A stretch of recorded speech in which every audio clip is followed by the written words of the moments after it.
Hello friends. आज हम इस वीडियो में महेश कुमार बनवाल की एनसीईआरटी पर आधारित सामान्य अध्ययन बुक जो कि 8वीं सीरीज के नाम से आई है, उस किताब से हम मध्यकालीन भारत अध्याय 13 दिल्ली सल्तनत से संबंधित महत्वपूर्ण प्रश्नों को सॉल्व करेंगे।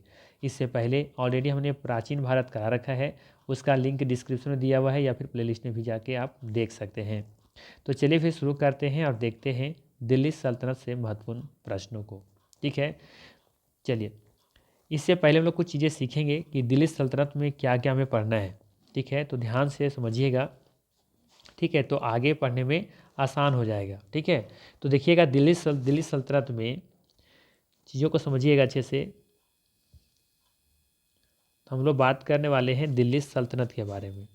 सल्तनत, ठीक है। इसे देखेंगे तो कुल 5 वंशों को पढ़ना है। ठीक है, कौन कौन सा वंश? पहला वंश है आपका गुलाम वंश, जिसे मामलुक वंश भी कहते हैं। ठीक है, इसका देखेंगे जो शासन काल रहा था 1206 से लेकर के, ठीक है, 1206 से लेकर के आप मान के चल सकते हैं 1290 ईस्वी तक। ठीक है, 1206 से लेकर के 1290 ईस्वी तक। इसके बाद आया खिलजी वंश। ठीक है, दूसरे नंबर पर है खिलजी वंश। क्रम भी याद रखना है आपको। ठीक है, क्रम भी पूछा जाता है तो ध्यान रखिएगा। खिलजी वंश, इसका जो शासनकाल है वो 1290 से लेकर के 1200 देखेंगे कि 1300, ठीक है, 1200 नहीं 1320 तक। ठीक है, ध्यान देते जाइएगा। इसके बाद है आपका आएगा तुगलक वंश। ठीक है, तुगलक वंश। ठीक है, इसका शासनकाल आप देखेंगे 1320 से लेकर के 1320 से लेकर के आपका 1398 और ये 10 इधर यानी कि 1414 तक। ठीक है, 1414 ईस्वी तक। ठीक है, इसके बाद फिर आएगा आपका सैयद वंश। ठीक है, क्या आएगा? सैयद वंश। सैयद वंश, ठीक है, तो ये 1414 से शुरू होगा इसका और 1451 तक चलेगा। और अंतिम आता है लोधी वंश। लोधी वंश, और इसका शासनकाल देखेंगे आप 1451 से लेकर के 1526 तक चलता है। और देखेंगे आप कि 1526 में ही पानीपत का प्रथम युद्ध होता है। ठीक है, इब्राहिम लोदी और बाबर के बीच में, जहाँ पे लोदी की हार होती है और वहीं से दिल्ली सल्तनत की अस्तित्व समाप्त हो जाता है। फिर मुगल वंश का नींव रखा जाता है। ठीक है, साथ ही साथ ध्यान रखना है यहाँ पे कि गुलाम वंश में कुल यहाँ पे देखेंगे इसमें 11 शासक होते हैं। ठीक है, खिलजी वंश में 5 शासक हैं। तुगलक वंश में कुल मिलाकर के 9 शासक देखने को मिलते हैं। सैयद वंश में 4 शासक देखने को मिलते हैं और लोधी वंश में 3 शासक देखने को मिलते हैं।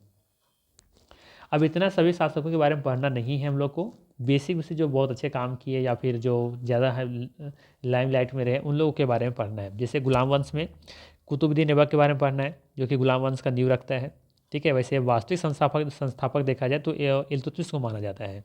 ठीक है, और कुतुबुद्दीन ऐबक जो अपना राजधानी बनाया था वो लाहौर को बनाया था, लेकिन उसके बाद देखेंगे कि जो इल्तुतमिश में आता है उसके बाद तो ये राजधानी वो अपना दिल्ली बनाता है। ठीक है, तो पहले ये सवाल पूछा जाता है कि सबसे पहले दिल्ली को राजधानी किसने बनाया था, तो इल्तुतमिश ने ही बनाया था। ठीक है, तो कुतुबुद्दीन ऐबक के बाद उसके बाद आराम शाह भी आया था, उसके बाद इल्तुतमिश आया था। लेकिन हम लोग को मेनली जो पढ़ना होता है कुतुबुद्दीन ऐबक के बारे में, इल्तुतमिश के बारे में और रजिया सुल्तान, और एक आप पढ़ सकते हैं बलबन के बारे में। तो ये 4 आप पढ़ सकते हैं गुलाम वंश के अंतर्गत। खिलजी वंश में भी 5 शासक हैं, जिसमें से मूल रूप से एक तो जलालुद्दीन खिलजी के बारे में पढ़ना है, जो कि खिलजी वंश का संस्थापक भी हैं। ठीक है, फिरोज खिलजी यहाँ पे लिख देते हैं। ठीक है, फिरोज खिलजी खिलजी वंश के संस्थापक ही हैं, फिरोज खिलजी। ठीक है, और इसे हम कह सकते हैं यहाँ पे कुतुबुद्दीन ऐबक। कुतुबुद्दीन ऐबक। वैसे वास्तविक संस्थापक पूछा जाए तो इल्तुतमिश होगा, ये ध्यान रखिएगा। ठीक है, इसके बाद फिर खिलजी वंश का संस्थापक जलालुद्दीन फिरोज खिलजी है। ठीक है, इसमें से देखेंगे खिलजी वंश में जलालुद्दीन फिरोज खिलजी पढ़ना है, अलाउद्दीन खिलजी के बारे में पढ़ना है, और एक आप पढ़ सकते हैं मुबारक शाह खिलजी के बारे में। ठीक है, लेकिन मुख्य रूप से दो के बारे में ज़्यादा आपको पढ़ना है, जलालुद्दीन फिरोज खिलजी और एक अलाउद्दीन खिलजी। अलाउद्दीन खिलजी से तो अक्सर क्वेश्चन पूछा ही जाता है। ठीक है, इस बात है तुगलक वंश। तुगलक वंश का संस्थापक है गयासुद्दीन तुगलक। ठीक है, तो ये ध्यान रखिएगा, सिर्फ हम तुगलक नहीं लिख दे रहे हैं, तुगलक। ठीक है, गयासुद्दीन तुगलक। ठीक है, इसका शासनकाल रहता है 1320 से लेकर के 1325 ईस्वी के बीच में। और ध्यान रखिएगा तुगलक वंश के संस्थापक कौन है, गयासुद्दीन तुगलक। ठीक, इस बार सैयद वंश आता है, तो सैयद वंश का संस्थापक है खिरिज खां। ठीक है, कौन है, खिरिज खां है, खिरिज खां। ठीक है, और इसका शासनकाल 1414 से लेकर के 1421 ईस्वी के बीच में है। और तुगलक वंश में क्या क्या पढ़ना है बताना भूल गए। तुगलक वंश में तो 9 शासक हैं, लेकिन मुख्य रूप से जो सवाल जहाँ से आता है, तो एक तो आपको पढ़ना ही है गयासुद्दीन तुगलक। ठीक है, मोहम्मद बिन तुगलक के बारे में पढ़ना है, फिरोज शाह तुगलक के बारे में पढ़ना है। ठीक है, ये 3 मुख्य रूप से क्वेश्चन पूछे जाते हैं ज़्यादातर। ठीक है, वैसे तो 9 शासक इंपॉर्टेंट है इसमें, लेकिन ये 3 ज़्यादा इंपॉर्टेंट है। ठीक, और सैयद वंश में फिर देखेंगे खिरिज खां, तो पढ़ना ही है मुबारक शाह, मोहम्मद शाह और अलाउद्दीन आलम शाह जो है ये, तो ये 4 को पढ़ना है। तो 4 में से मुख्य रूप से पूछा जाता है इंपॉर्टेंट कौन है, तो खिरिज खां, मुबारक शाह और मोहम्मद शाह, ये 3 को जरूरी है पढ़ना, जो कि तीनों क्रम से ने बताया। और एक है लोधी वंश का संस्थापक है बहलोल लोधी। ठीक है, नाम है बहलोल, बहलोल लोधी। इसमें 3 ही शासक है, तो तीनों इंपॉर्टेंट है, पर तीनों पढ़ना है, बहलोल लोधी, सिकंदर लोधी, इब्राहिम लोधी। ठीक है, बहलोल लोधी का शासनकाल देखेंगे 1451 से लेकर के 1451 से लेकर के 1489 तक है। ठीक है, और इब्राहिम लोधी जो अंतिम, जो दिल्ली सल्तनत का अंतिम शासक साबित होता है, उसका जो शासनकाल है वो 1517 से लेकर के 1526 के बीच में रहता है। ठीक है, तो इस सब चीज़ों के बारे में डिटेल से पढ़ेंगे, लेकिन आपको माइंड में कब ये करके चलना है कि दिल्ली सल्तनत के बारे में हमें क्या पढ़नी है, ये मुख्य रूप से पढ़ना है। ठीक है, दिल्ली सल्तनत के बारे में। ठीक है, ये 5 वंश के बारे में, गुलाम वंश, खिलजी वंश, तुगलक वंश, सैयद वंश, लोधी वंश। ठीक है, तो आज हम इस चैप्टर में जो करने वाले हैं वो गुलाम वंश, खिलजी वंश, तुगलक वंश के बारे में पढ़ेंगे। ठीक है, यहाँ से क्वेश्चन क्या क्या बनने वाले हैं इसके बारे में हम लोग पढ़ने वाले हैं आज। ठीक है, नेक्स्ट वीडियो में हम सैयद वंश और लोधी वंश को कवर करेंगे। तो आज गुलाम वंश, खिलजी वंश और तुगलक वंश के बारे में डिटेल से जानने का प्रयास करेंगे हम MCQ के रूप में। ठीक है, तो चलिए वीडियो शुरू करते हैं और लेते हैं आज का पहला सवाल। ठीक है, चलिए थोड़ा सा जूम कर लेते हैं, सवाल इजी हो जाएगा आपके लिए। देखिए पहला दे रखा है यहाँ पे गुलाम वंश के बारे में। ठीक है, तो ये गुलाम वंश के बारे में लोग सबसे पहले पढ़ेंगे यहाँ पे। ठीक है, गुलाम वंश के बारे में देखेंगे सवालों को, जिसे मामलुक वंश भी कहते हैं। ठीक है, चलिए सवाल है कि गुलाम वंश का संस्थापक कौन था। बताना है कि गुलाम वंश का संस्थापक कौन था, इल्तुतमिश था, अलाउद्दीन खिलजी था, बलबन था, या फिर कुतुबुद्दीन ऐबक था। ठीक है, साथ साथ में ये भी दिमाग में लेकर चलिएगा कि कौन सा शासक किस वंश से संबंधित था। ठीक है, तो ध्यान रखिएगा, सही आंसर हो जाएगा ऑप्शन नंबर यहाँ पे डी, कुतुबुद्दीन ऐबक। ठीक है, बाकी इल्तुतमिश भी देखेंगे और यहाँ पे बलबन भी देखेंगे। ये सभी, अलाउद्दीन खिलजी तो खिलजी वंश से संबंधित था, लेकिन इल्तुतमिश, बलबन और कुतुबुद्दीन ऐबक ये तीनों गुलाम वंश से संबंधित था। ठीक ना, तो इसका फिलहाल गुलाम वंश का संस्थापक कौन है, कुतुबुद्दीन ऐबक। वास्तविक संस्थापक है इल्तुतमिश। ठीक है, जरूर याद रखिएगा। चलिए हम लोग व्याख्या के साथ पढ़ते चलेंगे। ठीक है, ताकि चीज़ें और भी क्लियर होते चले। देखिएगा ध्यान से, कुतुबुद्दीन ऐबक 1206 से लेकर के 1210 ईस्वी तक गुलाम वंश का संस्थापक था, जिसे कि मोहम्मद गौरी ने नियुक्त किया था। वह मोहम्मद गौरी का गुलाम था। ठीक है, वह मोहम्मद गौरी का गुलाम था। इस वंश ने दिल्ली की सत्ता पर 1206 से लेकर के 1290 ईस्वी तक शासन किया। इस वंश के शासक या संस्थापक गुलाम यानी कि दास थे, ना कि राजा। इसीलिए इस वंश को मामलुक वंश भी कहा जाता है। ठीक है, जो कि हम पहले बता चुके हैं, गुलाम वंश को मामलुक वंश भी कहा जाता है। ठीक है, क्यों कहा जाता है, क्योंकि इसके जो संस्थापक थे वो गुलाम थे यानी कि दास थे, ना कि राजा थे। ठीक है, चलिए अगला सवाल लेते हैं। अगला सवाल रहेगा, दिल्ली का प्रथम वैधानिक सुल्तान कौन था। दिल्ली का प्रथम वैधानिक सुल्तान कौन था, कुतुबुद्दीन ऐबक, इल्तुतमिश, रजिया या फिर बलबन। ठीक है, तो ध्यान रखिएगा, वैधानिक सुल्तान के हैं या फिर वास्तविक संस्थापक के, इल्तुतमिश होगा इसका सही आंसर। ऑप्शन नंबर यहाँ पे बी बिल्कुल ही सही होगा। बाकी बलबन रजिया, ये सभी देखेंगे कि यहाँ पे गुलाम वंश के ही शासक रहे हैं। कुतुबुद्दीन ऐबक भी, यानी चारों यहाँ देखेंगे कि ये सभी गुलाम वंश से संबंधित ही हैं। ठीक है, कोई दिक्कत नहीं होना चाहिए। चलिए, रजिया सुल्तान जो है ना, ये इनका सेशन बहुत छोटा रहा था, शासनकाल बहुत कम रहा था। 1236 से लेकर के आई थिंक 1240 तक इनका शासनकाल था खुद रजिया सुल्तान का, क्योंकि इनको बहुत विरोध का सामना करना पड़ा, क्योंकि एक लेडीज़ थी और इस धर्म में लेडीज़ को मतलब सुल्तान बनाना तो कहीं सूचित नहीं मानते थे लोग। ठीक है, और जो पुरुष वर्ग के लोग थे वो नहीं चाहते थे कि इन महिलाओं के सामने जाकर के अपना सर झुकाएं। ठीक है, तो इन बहुत बहुत सारे वजहें थी जो कि विरोध का सामना करना पड़ा इनको, और अंततः फिर इनको पद से हटाया गया। ठीक है, चलिए देखते हैं बाकी इसका व्याख्या। फरवरी 1229 में बगदाद के खलीफा से इल्तुतमिश को प्रमाण पत्र इलहद प्राप्त हुआ। खलीफा ने इल्तुतमिश को सुल्तान आजम की उपाधि प्रदान करते हुए उसके द्वारा विजित प्रदेशों का उसके शासक घोषित कर दिया। इल्तुतमिश के शासनकाल देखेंगे तो 1210 से लेकर के 1236 के बीच में रहता है, क्योंकि देखें कुतुबुद्दीन ऐबक का कितना शासनकाल था, 1206 से लेकर के 1210। तो उसके बाद फिर कौन है यहाँ पे, इल्तुतमिश 1210 से लेकर के 1236 के बीच में रहता है। इसके बीच में एक आराम सा भी आता है, आराम करने के लिए थोड़ा सा के लिए 1210 में। ठीक है, ये जरूर ध्यान रखिएगा। चलिए अगला सवाल लेते हैं। उत्तर भारत में चांदी का टांका जारी करने वाला मध्यकालीन शासक कौन था? उत्तर भारत में चांदी का जो टांका होता है वो जारी करने वाला प्रथम या फिर पहला जो मध्यकालीन शासक कौन था? इल्तुतमिश, रजिया, अलाउद्दीन खिलजी या फिर मोहम्मद तुगलक? तुगलक तो तुगलक वंश से संबंधित होगा। ठीक है, अलाउद्दीन खिलजी खिलजी वंश से हो जाएंगे। रजिया, इल्तुतमिश ये दोनों गुलाम वंश या मामलुक वंश से संबंधित है। ठीक है, बार बार हम बता रहे हैं इसलिए कि ताकि आपको रिवीजन हो जाए, याद हो जाए पूरी तरीके से कि कौन सा जो शासक है वो किस वंश से संबंधित था, क्योंकि 5 कुल वंश थे ना, 5 वंश। ठीक है, चलिए बताइए इसका आंसर क्या होगा। तो ध्यान रखिएगा, इल्तुतमिश इसका सही आंसर है, ऑप्शन नंबर ए यहाँ पे सही होगा। उत्तर भारत में चांदी का टांका जारी करने वाला मध्यकालीन शासक इल्तुतमिश था। ठीक है, व्याख्या देखते हैं हम लोग।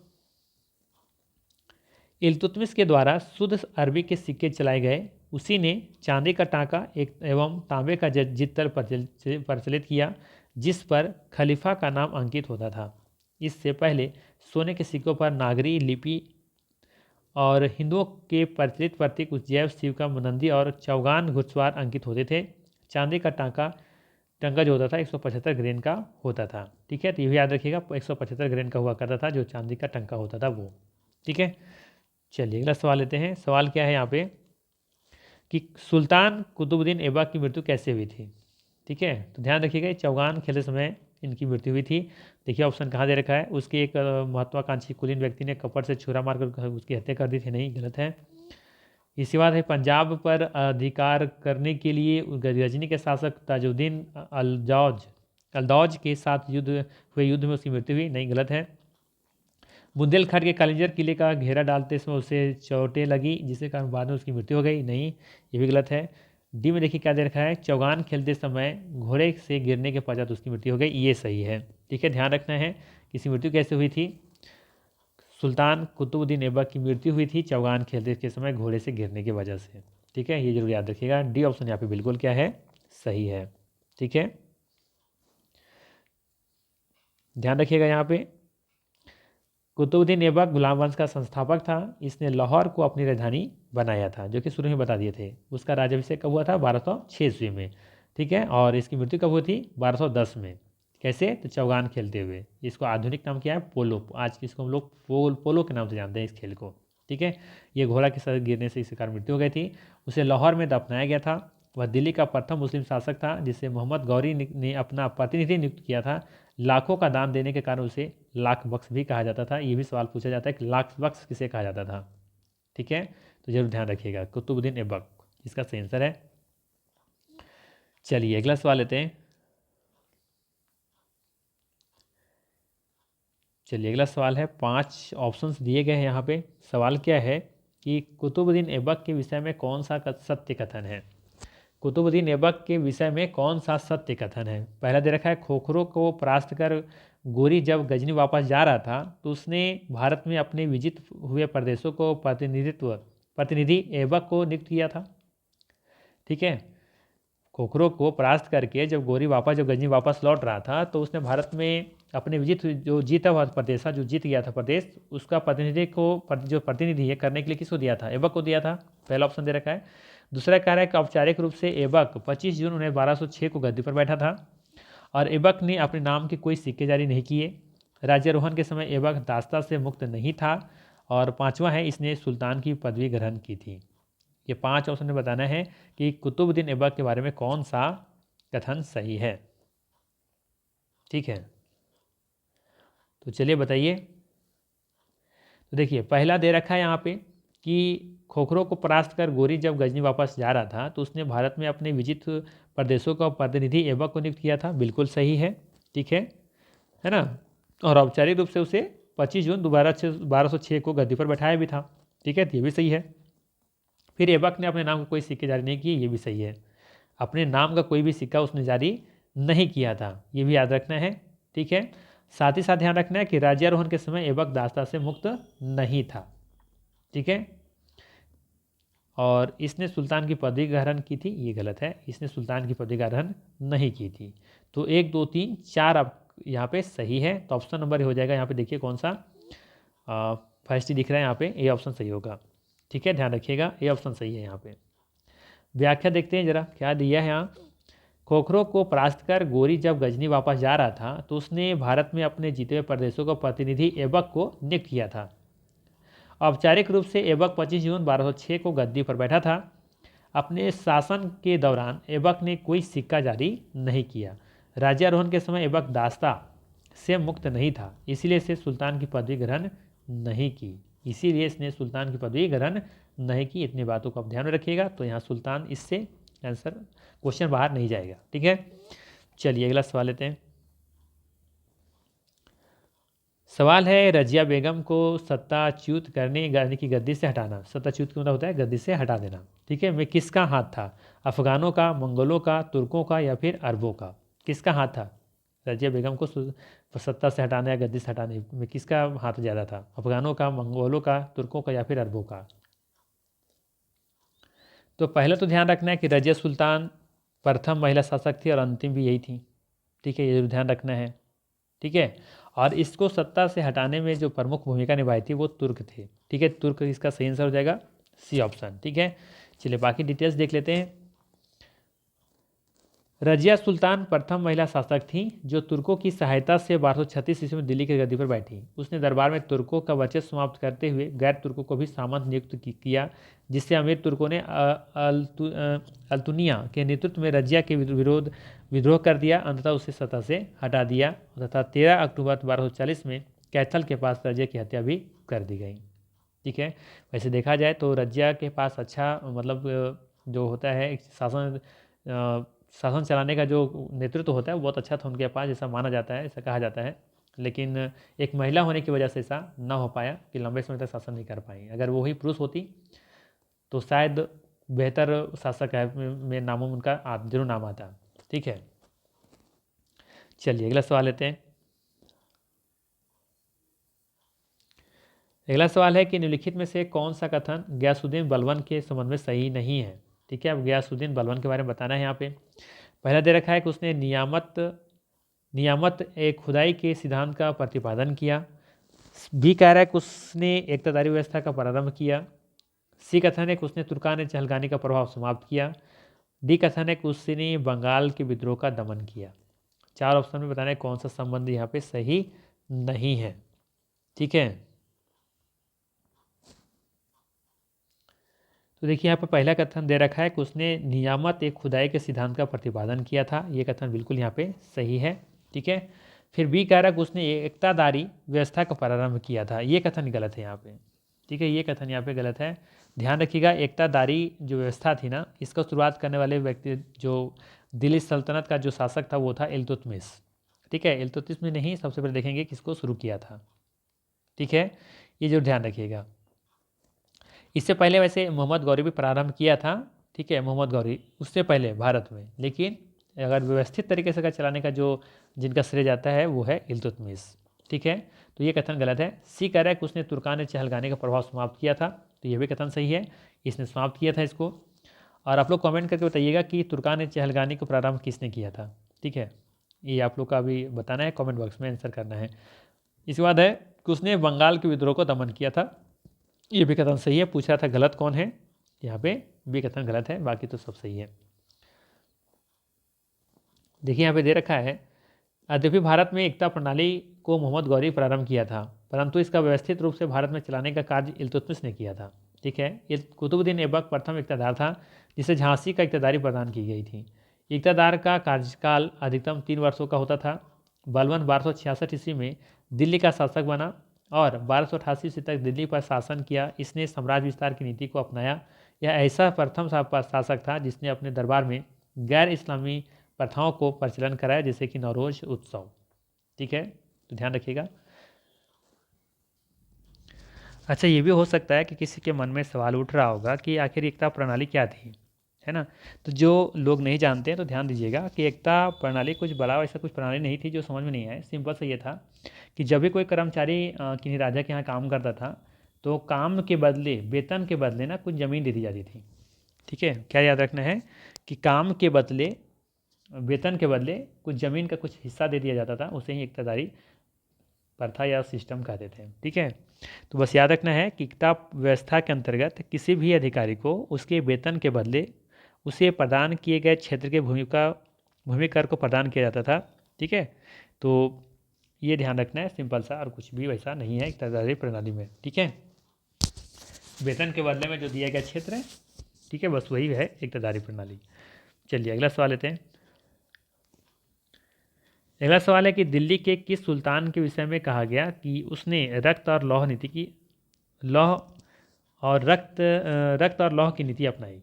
ठीक है, दिल्ली के किस सुल्तान के विषय में कहा जाता है कि उसने रक्त और लौह की नीति अपनाई? इल्तुतमिश, बलबन, जलालुद्दीन खिलजी, फिरोज शाह, तुगलक। तो ध्यान रखिएगा, इसका सही आंसर है बलबन। ठीक है, जो कि गुलाम वंश का एक शासक था। ठीक है, तो इसका सेंस हो जाएगा ऑप्शन नंबर बी। नाम ही है बलबन, ताकतवर जो होगा वो किस चीज़ का अपनाएगा? रक्त और लौह की नीति। ठीक है, ध्यान रखिएगा। इस बारे में देख लेते हैं क्या क्या है यहाँ पे। गियासुद्दीन बलबन ने रक्त और लौह की नीति को अपनाते हुए अमीरों और विद्रोहियों को कठोरता से दमन किया। उसने राजस्व का विचारधारा का प्रतिपादन किया। इस विचारधारा के अनुसार सुल्तान पृथ्वी पर खुदा या ईश्वर का प्रतिनिधि है, यानी खुद को मानता था, वो खुद खुदा का प्रतिनिधि मानता था। सुल्तान का निरंकुश होना भी आवश्यक है, ये उसका मानना था ऐसा कि जो सुल्तान होते हैं वो पृथ्वी पर खुदा का या फिर ईश्वर का प्रतिनिधि होते हैं, रिप्रेजेंट कर रहे होते हैं, इसीलिए सुल्तान का निरंकुश होना भी आवश्यक है। तो इसीलिए खुद को निरंकुश समझता क्या, तो था भी वो। ठीक है, और वो रक्त और लौह की नीति अपनाता था और चीज़ों को बहुत ही कठोरता से क्या करता था, उसको दमन करता था, कोशिश करता था कि वो अपने हिसाब से चलाए। उदारता की इसमें कोई भी जगह नहीं दिखती थी। ठीक है, तो ये बलबन था जो कि गुलाम वंश का एक शासक था। ठीक है, और इनका शासनकाल पूछा जाए तो 1266 से लेकर के 1287 के बीच में था। ठीक है, चलिए अगला सवाल लेते हैं। सवाल नंबर चलेंगे हम लोग लेकर के 9 नंबर। ठीक है, अब हम लोग पढ़ेंगे खिलजी वंश के बारे में। ठीक है, किस बारे में पढ़ेंगे? खिलजी वंश के बारे में पढ़ेंगे। ठीक है, और आप लोग को पता होगा कि खिलजी वंश ऊपर में बताए थे ना, खिलजी वंश का शासनकाल के बारे में। तो ध्यान रखिएगा, खिलजी वंश का शासनकाल चलता है 1290 से लेकर के 1320 तक। ठीक है, इसी के बीच के जो भी हैं वो देखना है। तो सबसे पहला सवाल लेते हैं इसका, खिलजी वंश का पहला सवाल है कि किसको द्वितीय सिकंदर के नाम से जाना जाता था? किसको द्वितीय सिकंदर के नाम से जाना जाता था?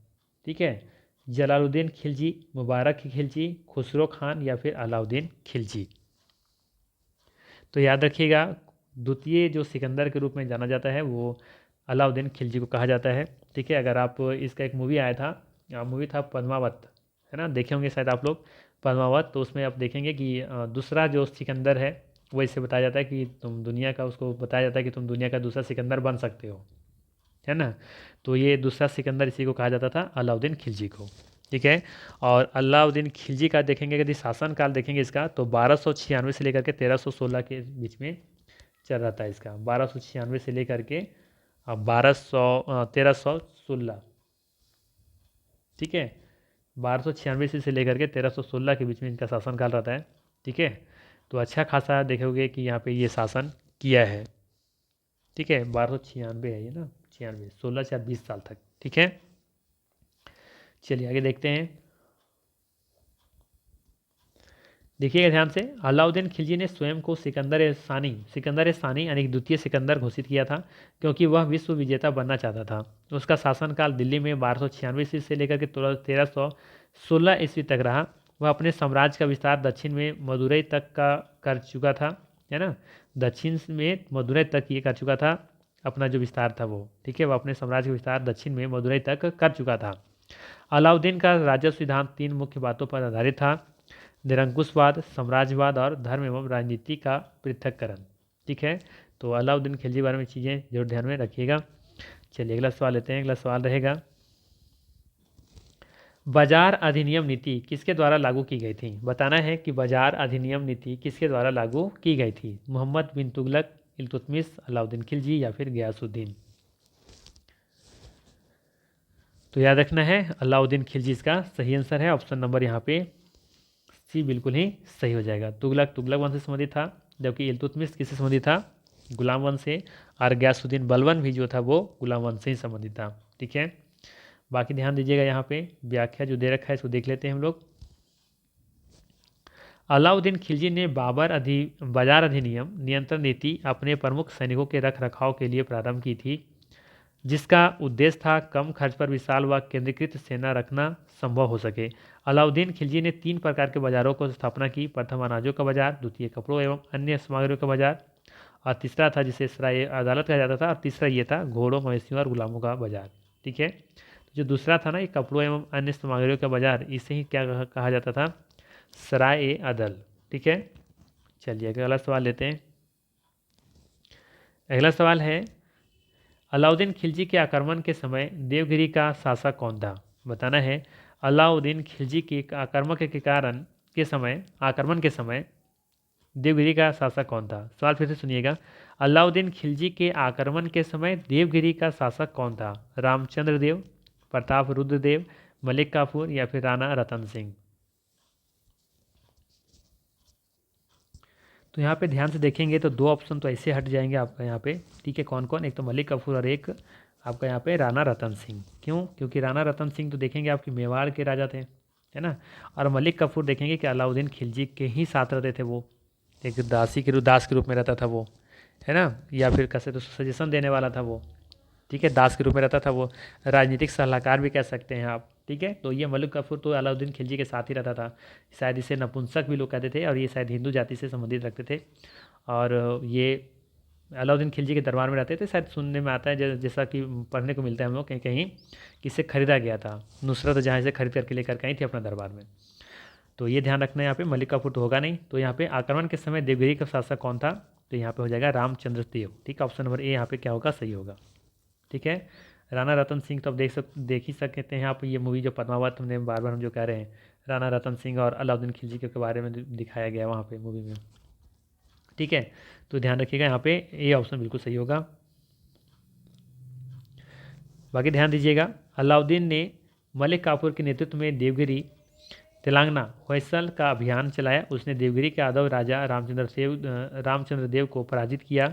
राजा रामचंद्र देव ने अपनी पुत्री का विवाह अलाउद्दीन से कर दिया। ठीक है, राजा रामचंद्र देव ने अपनी पुत्री का विवाह अलाउद्दीन से कर दिया, जिसके बदले अलाउद्दीन ने उसे 1 लाख टका, एक स्वर्ण छत्र और एक रायन की उपाधि प्रदान की थी। ठीक है, चलिए इस बार देखते हैं तुगलक वंश। ठीक है,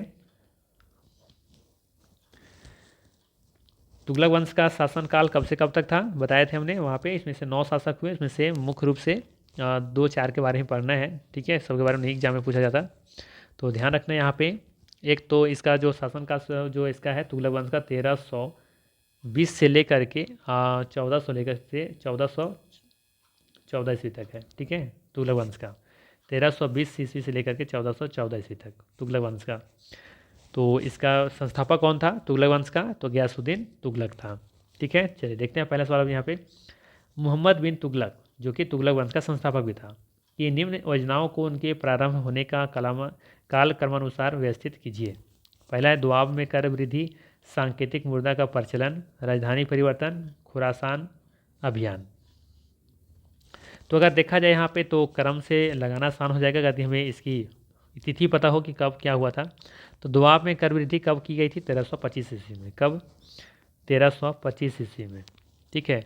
राजधानी परिवर्तन किया गया था 1326 में। ठीक है। इसके बाद फिर देखेंगे कि सांकेतिक मुद्रा का जो प्रचलन हुआ था वो 1329 में किया गया था। ठीक है। और खुरासान अभियान जो था वो 1330 में हुआ था। देखिए क्रम से क्या हो जा रहा है यहाँ पे, 1 3 1 3 2 4। ठीक है। 1 3 1 3 2 4, 1 3 2 4 कहाँ पे है? यहाँ पे है ऑप्शन नंबर सी में। ठीक है। बाकी तो यही है। ठीक है। चलिए अगला सवाल लेते हैं। सवाल है कि दिल्ली के किस सुल्तान ने खैरात विभाग, सरकारी अस्पताल और दफ्तर ए रोजगार बनवाया था? फिरोज शाह तुगलक, मोहम्मद तुगलक, अलाउद्दीन खिलजी या फिर बलबन? तो याद रखिएगा फिरोज शाह तुगलक इसका सही आंसर है। ठीक है। फिरोज शाह तुगलक, ये ऑप्शन यहाँ पे बिल्कुल ही सही हो जाएगा। बाकी ध्यान रखना है फिरोज शाह तुगलक का शासनकाल जनहित के कार्यों व ब्राह्मण या हिंदू विरोधी के रूप में प्रसिद्ध रहा। इसके काल में दीवान खैरात, दीवान बंदगान, दारुल सफ़ा, दफ्तर रोजगार की स्थापना की गई थी। ठीक है। चलिए अगला सवाल लेते हैं। अगला सवाल है,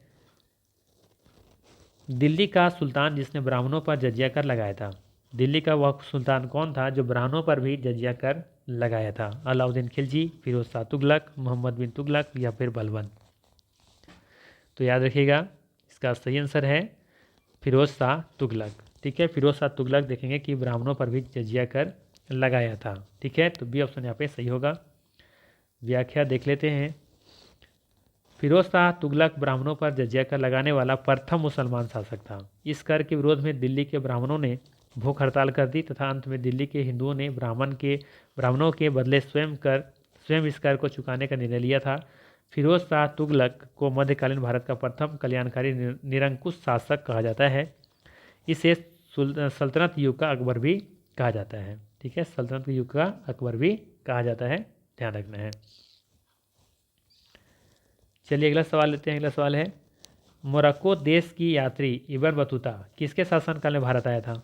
मोहम्मद बिन तुगलक, बाबर, अकबर या फिर महमूद गजनवी? तो ध्यान रखना है मोहम्मद बिन तुगलक के ये शासनकाल में आया था। मोरक्को का ये निवासी था, वहाँ का वही व्यक्ति था, ये वहीं से आया था ये यात्री जिसका नाम था इब्न बतूता। तो ऑप्शन नंबर यहाँ पे ये बिल्कुल ही सही हो जाएगा, मोहम्मद बिन तुगलक। ठीक है। ध्यान रखिएगा कि इब्न बतूता 1333 ईस्वी में मोहम्मद बिन तुगलक के शासनकाल में भारत आया था। वह अफ्रीका के मोरक्को देश का निवासी था। उसकी पुस्तक रेहला में मोहम्मद बिन तुगलक की शासन व्यवस्था का वर्णन किया गया है। ये किताब का नाम जरूर याद रखिएगा, रेहला के बारे में। ठीक है। रेहला जरूर याद रखिएगा, ये इब्न बतूता द्वारा लिखा गया किताब है और इसी किताब में मोहम्मद बिन तुगलक के शासन व्यवस्था के बारे में जिक्र किया गया है। मोहम्मद बिन तुगलक के शासनकाल में इब्न बतूता को दिल्ली का काजी नियुक्त किया गया था। ठीक है। चलिए अगला सवाल लेते हैं। सवाल है कि मोहम्मद बिन तुगलक किस में कुशल था? कला में, संगीत में, हस्तलिपि में या दर्शन शास्त्र में? तो याद रखिएगा दर्शन शास्त्र में ये कुशल था। डी ऑप्शन यहाँ पे सही होगा। ठीक है। मोहम्मद बिन तुगलक सर्वाधिक शिक्षित, विद्वान एवं योग्य व्यक्ति था। इसने दिल्ली में 1325 ईस्वी से 1351 ईस्वी तक शासन किया था और वह अरबी और फारसी भाषा का विद्वान भी था और खगोल शास्त्र, दर्शन शास्त्र, गणित, तर्कशास्त्र आदि में भी देखें तो ये पारंगत थे। ठीक है। चलिए अगला लेते हैं सवाल, क्वेश्चन नंबर 17।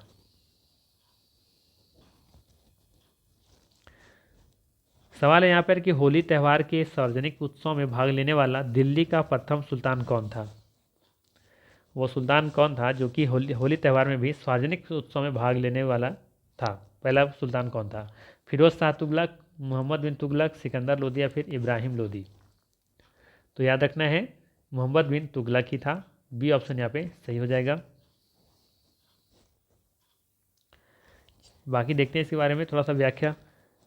मोहम्मद बिन तुगलक दिल्ली का प्रथम सुल्तान था जो हिंदुओं के त्यौहार होली में शामिल होता था। उसने नस्ल और वर्ग विभेद को समाप्त करके योग्यता के आधार पर अधिकारियों को नियुक्त करने की नीति अपनाई थी। दिल्ली सल्तनत की सीमा का सर्वाधिक विस्तार इसी के शासनकाल में हुआ था, परंतु इसकी क्रूर नीति के कारण राज्य में विद्रोह आरंभ हो गया था। ठीक है, चलिए अगला सवाल लेते हैं। सवाल है यहाँ पे, निम्न में से दिल्ली के किस सुल्तान को इतिहासकारों ने विरोधों का मिश्रण बताया है? बताना है कि दिल्ली के माफ़ कीजिएगा, दिल्ली के किस सुल्तान को इतिहासकारों ने विरोधों का मिश्रण बताया है? बलबन, अलाउद्दीन खिलजी, मोहम्मद बिन तुगलक या फिर इब्राहिम लोदी? तो याद रखिएगा, सही आंसर होगा इसका मोहम्मद बिन तुगलक। ऑप्शन नंबर सी यहाँ पे बिल्कुल क्या हो जाएगा, सही हो जाएगा। ठीक है, तुगलक वंश से संबंधित रखता है ये। इब्राहिम लोदी, लोदी वंश से। खिलजी, खिलजी वंश से। बलबन हो जाएगा आपका मुगल ये तुगलक वंश से, माफ़ कीजिएगा गुलाम वंश से, या फिर कह सकते हैं मामलुक वंश से। ठीक, इसका व्याख्या देखते हैं। मोहम्मद बिन तुगलक को इतिहासकारों ने विरोधों का विस्तरण बताया हुआ है, क्योंकि उसकी अधिकांश नीतियां सैद्धांतिक होती थी, ना कि व्यवहारिक। वह ज्ञानी तो था, परंतु वर्तमान की स्थिति को ना देखकर वह भविष्य की नीतियों पर अधिक जोर देता था। ठीक है, इसीलिए इसे क्या लोग कहते थे, विरोधों का मिश्रण। चलिए अगला सवाल लेते हैं। सवाल रहेगा, किसने सन 1329 ईस्वी से 1330 ईस्वी के मध्य तांबे के सिक्के के रूप में प्रतीकात्मक मुद्रा चलाई थी? तो देखेंगे पहले 1329 से 1329 में शासक कौन शासन कर रहा था दिल्ली सल्तनत पर? तो अब ध्यान से अगर देखेंगे, अगर याद होगा तो ये मोहम्मद बिन तुगलक का जो शासनकाल है वो 1325 से लेकर के 1351 ईस्वी के बीच में है। ठीक है, तो कौन हो जाएगा यहाँ पे सही आंसर इसका? मोहम्मद बिन तुगलक। ठीक है, तो ऑप्शन नंबर यहाँ पे सी सही हो जाएगा। ठीक है, तो ये है आपका यहाँ पे मोहम्मद बिन तुगलक, जो कि 1329 से 1330 ईस्वी के मध्य चांदी और सोने के सिक्के का स्थान तांबे की प्रतीकात्मक मुद्रा का प्रचलन में लाया था। परंतु लोगों ने अपने घरों में ही टकसाल बनवाकर मुद्रा का निर्माण करना प्रारंभ कर दिया, जिससे यह नीति असफल रही। इसकी प्रेरणा तुगलक ने मंगोल शासक कुबलई खान से ली थी। ठीक है, और एक सवाल और है यहाँ पे, दौलताबाद जहां मोहम्मद बिन तुगलक ने अपनी राजधानी दिल्ली से स्थानांतरित की थी, वह स्थित थी कहाँ पे? मैसूर में, औरंगाबाद में, निजामाबाद में या फिर भोपाल में? तो इसका सही आंसर है ये औरंगाबाद में। ठीक है, बी ऑप्शन यहाँ पे सही हो जाएगा। दौलताबाद जहां मोहम्मद बिन तुगलक ने अपनी राजधानी दिल्ली से स्थानांतरित की थी, वह स्थित थी औरंगाबाद में। ठीक है, बाकी इसके बारे में थोड़ा सा व्याख्या देख लेते हैं। मोहम्मद बिन तुगलक ने अपनी प्रथम नीति के तहत राजधानी को दिल्ली से दौलताबाद स्थानांतरित किया। यह कार्य पूर्णतः सफल रहा और पुनः अपनी राजधानी दिल्ली ले आया। दौलताबाद नगर की स्थापना यादव नरेश भिल्लम ने की थी। दौलताबाद को देवगिरी भी कहा जाता है, जरूर ध्यान रखिएगा यहाँ पे कि दौलताबाद को देवगिरी भी कहा जाता है। दौलताबाद नाम मोहम्मद बिन तुगलक द्वारा दिया गया था। ठीक है, तो यहाँ तक था। ठीक है, 3 वंश, गुलाम वंश, खिलजी वंश और तुगलक वंश। वीडियो काफ़ी लंबा हो रहा है, इसलिए बाकी जो बच गए यहाँ पे सैयद वंश, लोधी वंश। ठीक है, तो ये दोनों को हम नेक्स्ट वीडियो में कवर करेंगे। ठीक है, तो वीडियो कैसा लगा जरूर बताइएगा। बाकी मिलते हैं इसी तरह के नेक्स्ट वीडियो में। Thanks for watching.